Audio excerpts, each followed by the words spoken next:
All right, so I'm back. I'm here to show you um, the next part.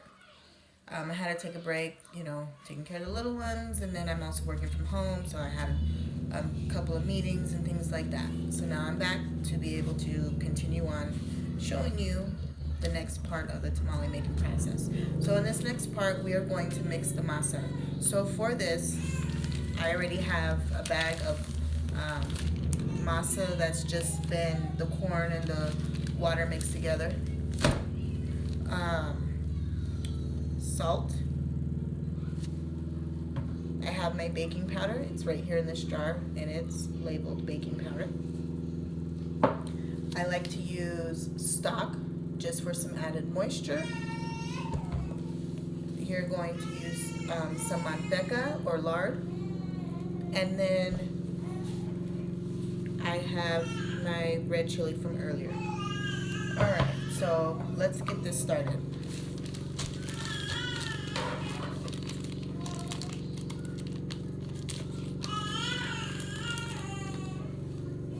So, sorry, the baby is in the living room playing with her toys and watching TV. So we're going to put about half of this bag of masa in there. And then in here, I'm going to put salt. And I let my masa warm up to room temperature. I know it says to keep refrigerated, but I like it to be up to room temperature. So the first thing we're going to do is salt the masa and add baking powder. I'm going to have to probably pause and then come back again. But we're going to add in the baking powder. Let me actually zoom you guys in. I don't know if you can see good with or without the light. So we're going to open the blinds real quick.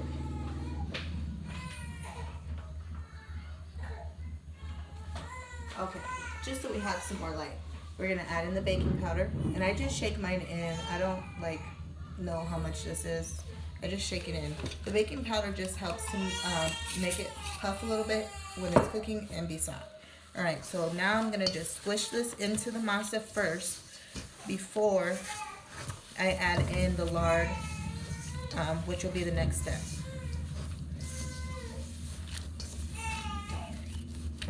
Okay, now we're going to open the lard and get the lard mixed in.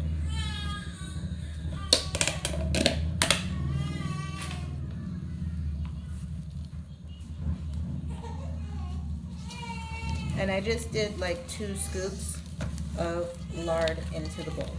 Let me see. I'm gonna move you guys just a little bit closer. And I'm sorry about the outside noise. My neighbor is getting his motorcycles ready for tomorrow. So that's what you hear. He's getting ready to go on a ride. Okay. So we get this all incorporated in. Okay. Now the next step that I'm about to do is add in some red chili. I'm going to just pour it in here. It's not just for flavor, but also for color. And we're just going to get this all together in here.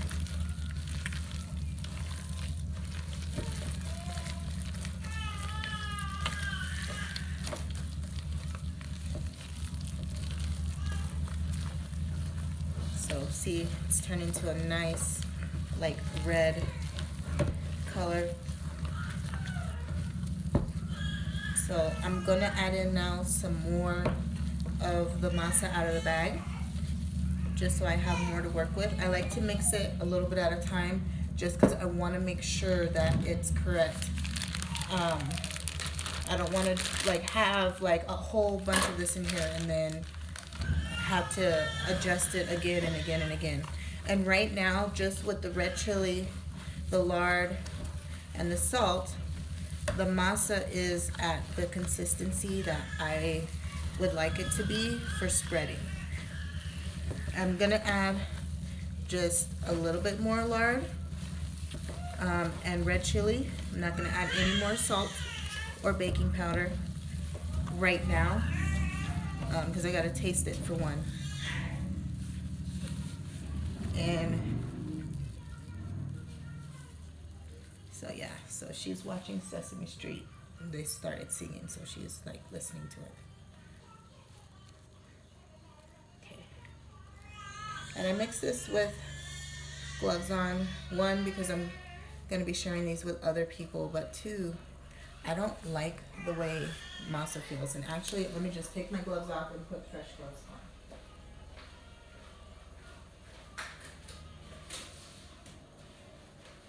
And then, okay, and then I also have my stove on, boiling hojas or corn husks to put the tamales in. So I'm gonna do another 2 scoops of manteca, and then I'm going to add in some more red chili. And the first like couple, no, not even a couple, because it's only 2 people that don't eat meat or anything in their tamales. So like the first batch of my tamales will be made for my daughter and my ex-mother-in-law. They like tamales, but they like it with just nothing on the inside. They just like the masa. They like the taste of the masa. So that's what I'm gonna do for them.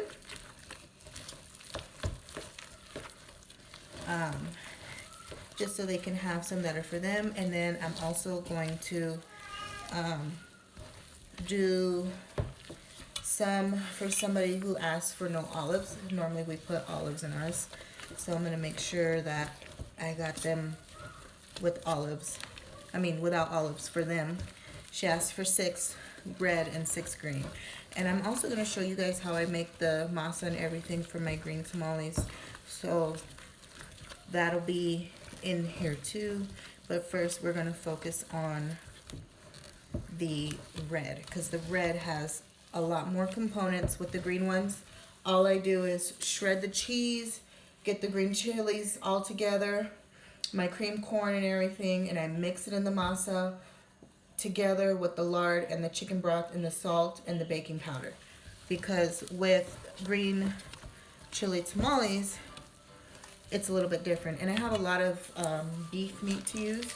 So now I'm going to just go ahead and add in the rest of this in here into the bowl. I do this in sections because I want to make sure everything's good. And I'm actually going to give this a taste. And I'm going to make sure that I need to put in more salt and more red pepper, because that's what it's needing. That's what I'm tasting that it's needing. But first, let me get the rest of this masa mixed in here. Now, if they had a machine, well, besides the stand mixer, I wish I had one of those, and that'll be the next thing that I get myself, just to do, because I do a lot of baking also, which I will be coming on here to show you my praline pecans. It was a request for Christmas this year. A friend asked for some, so I'm gonna make some of those and get those made, and I'm gonna show you guys how I do it. So now this is almost all the way mixed. Let me add in some more salt. You want this to be kind of salty because as they steam and cook, the salt's gonna permeate. Into the into the meat and into the filling. So you want it to be kind of salty. Let me just grab a spoon real quick. So I just grabbed a spoon to put the lard in with. And then after I'm done mixing this batch of masa, I'm going to actually just take this lard and put it in the fridge. I do keep it refrigerated,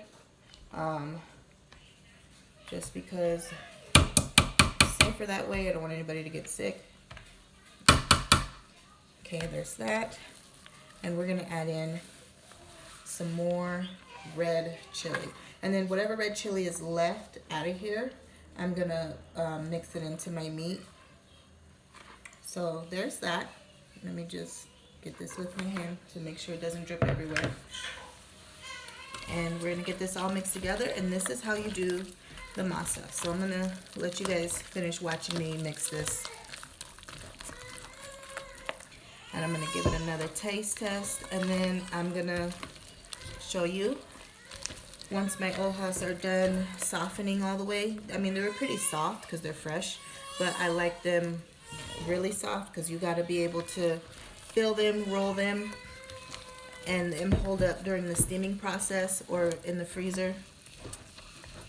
So here is the masa.